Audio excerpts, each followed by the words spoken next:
George, this is what you just said is exactly on a regular basis everybody needs to do. Hopefully the viewers here are taking some notes.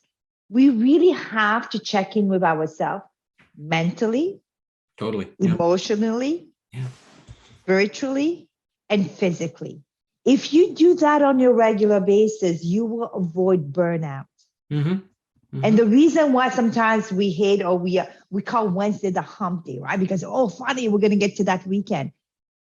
Living through that cycle each time like a roller coaster is very tiring. But if you take a little bit of moment about taking care of yourself in this full element, you will be enjoying life a lot more. Oh, yeah, absolutely. Absolutely. You know, in the, as you think about the world of, you know, being in at a good place, right? We're all stressed out. Why are we all stressed out? Why is there 70, like, you know, 8 out of 10 of us go home physically or figuratively after a work day and we're experiencing physical or psychological symptoms related to stress? Why is that happening? Well, because we're stressed. Why are we stressed? Well, because I'm overloaded, overworked, you know, overwhelmed. If I had a loony for every time I've heard the word overwhelmed, I'd be doing all of my coaching from my yacht in the Mediterranean, which I don't have and have never had aspirations for.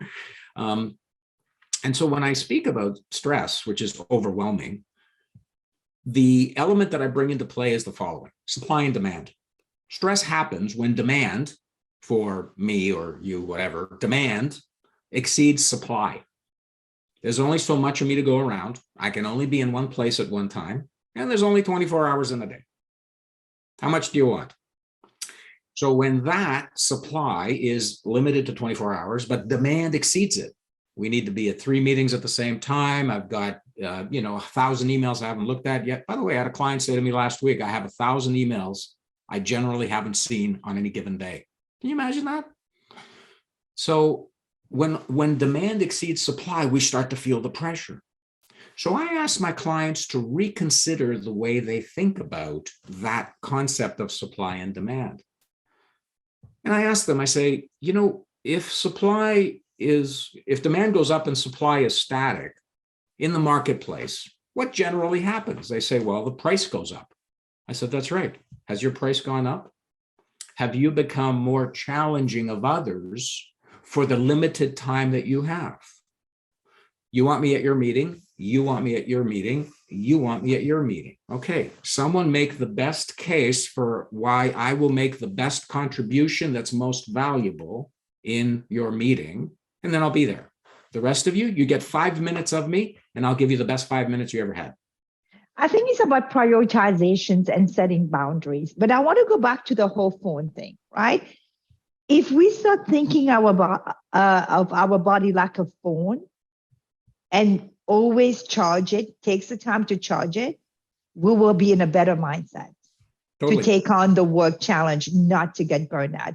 Because really the viewers today, what we're discussing is about burnout. How do you prevent a lot of those burnout, and how do you love Mondays? Yeah. But I have a question for you, George. I can't remember which country, but they are doing a pilot right now in regards to 4-day work week. Oh, yeah. And 3 days off. Mm-hmm. So what's your thought on this? Okay, so terrific concept, by the way. They're doing it in Belgium, as memory serves, a couple of other countries in Europe. I think Ireland was one of them. New Zealand was pioneering it. There's an organization, a company in the technology field in Toronto that's doing it. So this study is not a small study. There are over 3,000 employees that are part of, I want to say 7 countries that are part of a 4-day work study. Productivity is up. People are more relaxed. They have better balance in their lives. They're experiencing less stress. And I'll repeat, productivity is up, which in other words, the business is better for it.